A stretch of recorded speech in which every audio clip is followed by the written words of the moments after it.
त्या सॉप्पीचा बंदोबस्त केला नाही म्हणून मराठीचा पेपर पूर्ण आउट ऑफ मार्क लिहिला. त्यात पुढचा पेपर होता अर्थशास्त्राचा. आमचं कसरं पूर्ण ओढून धरलेलं. पुढच्या पेपराची तारीख बघायला गेलो तेवढ्यात मला ही महादेवाची पिंड दिसली. मला माहितच नव्हतं की 15 तारखेला आपली महाशिवरात्री आहे. आणि तुम्हाला ठाऊकच आहे की आपण दर महाशिवरात्रीला मल्लिकार्जुनला जातोय. माझं आणि आद्याचं रात्रीच नियोजन झालेलं. त्यामुळे आम्ही आवरून बघा बरोबर 5 वाजता घरातून बाहेर पडलो. बाहेर पडल्या सगळ्यात पहिल्यांदा पेट्रोल पंपावर गाडी घातली आणि गजगजीत पेट्रोल टाकून घेतलं. या थंडीच्या भीतीनं डोक्यापासून पायापर्यंत पूर्ण पॅक झालो आणि असा सगळा बंदोबस्त करून बघता बघता आम्ही कधी ठिकाणावर पोहोचलो काहीच कळालं नाही. खालून मंदिराकडे जाताना जवळजवळ आपल्याला 700 पायऱ्या लागतात. त्याच पायऱ्यांना लढा देत देत आम्ही दोघं मंदिराच्या परिसरात पोहोचलो. हे मंदिर दक्षिण महाराष्ट्रातील एक अत्यंत जागृत आणि प्रसिद्ध देवस्थान आहे. आतमध्ये आल्या आल्या शांत वातावरणात सगळ्यात पहिल्यांदा मी दर्शन घेतलं. दर्शन घेऊन बाहेर आलो. माझं मन एकदम प्रसन्नच झालं. मित्रांनो, हे मंदिर 800 ते 1000 वर्ष जुने मानले जाते. त्यामुळे खास करून महाशिवरात्रीला हजारो संख्येने लोक इथं उपस्थित राहतात. आम्ही थोडस लवकर आल्यामुळे गर्दी काहीच दिसली नाही. दर्शन घेऊन झाल्यानंतर आम्ही डोंगराच्या वरती जायला लागलो आणि जसं आम्ही वरती आलो तसं आम्हाला बघायला भेटलं पीर बावरदीन बाबा दर्गा आणि त्याच्याच बाजूला असलेलं विठ्ठल रुक्मिणीचं मंदिर. इथं आलो आणि आम्ही सनसेटची मजा घेतली नाही असं झालंच नाही. या शांततेच्या वातावरणात मी एकटाच गुंतलेलो आणि त्याचं उदाहरण तुम्हाला पुढे दिसतच असेल. ह्या पोराने लय पळवली मला,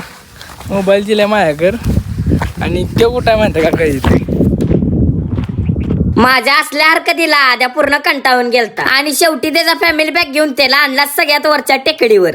खाली येत असताना मला एक गोष्ट दिसल्या, थांबा तुम्हाला दाखवतो.